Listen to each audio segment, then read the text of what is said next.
দর্শক দেখছেন রাস্তার মাঝখানে কিন্তু গণ অধিকার পরিষদের নেতা কর্মীরা কয়েক জায়গায় আগুন জ্বালিয়ে দিয়েছে এবং দেখছেন পুলিশ কিন্তু কিছু হচ্ছে এখান থেকে এবং একটি দোকানে তারা তাদের সন্দেহ এই দোকানে গণ অধিকার পরিষদের নেতা কর্মী লুকিয়ে রয়েছে এবং সেই দোকান মুখে তারা ঢুকেছে এবং প্রত্যেকটা দোকান তারা সার্চ করছে এবং তারা খোঁজার চেষ্টা করছে গণ অধিকার পরিষদের নেতা কর্মীরা এইসব দোকানে আত্মগোপনে রয়েছে কিনা, তাদের উপর হামলা করার পর গণ অধিকার পরিষদের নেতা কর্মীরা এইসব দোকানের মধ্যে প্রবেশ করেছে কিনা এই জিনিসটি কিন্তু পুলিশ প্রত্যেকটা দোকানের যে গেট রয়েছে সেই গেট খুলে দেখানোর চেষ্টা করছে এবং এখানে যে গণ অধিকার পরিষদের নেতা কর্মী একজন নেতাকে এখানে আটক করা হয়েছে।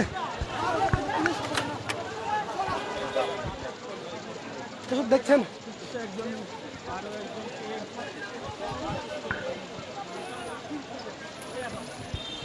দর্শক আপনারা দেখেছেন গণ অধিকার পরিষদে যে আজকে বিক্ষোভ মিছিল ছিল সেই মিছিলের শেষের দিকে এসে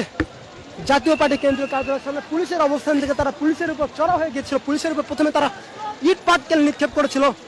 এবং ভুয়া ভুয়া স্লোগান সহ বিভিন্ন উত্তপ্ত বাক্য বিনিময় করেছিল। দর্শক দেখতে পাচ্ছেন এখানে সাদা কয়েকদিনের পর পুলিশ আবার চড়া হচ্ছেন এবং সাধারণ মানুষ যদি এখন এই রাস্তাতে চলাচল করে তাদেরকেও কিন্তু গণ অধিকার পরিষদের নেতাকর্মী ভেবে কিন্তু পুলিশ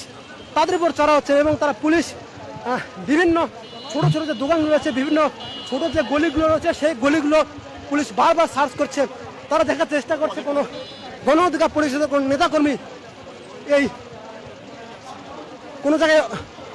গোপনে লুকিয়ে আছে কিনা এই বিষয়টি তারা নিশ্চিত করে জাতীয় পার্টি কেন্দ্রীয় কার্যালয়ের সামনে তারা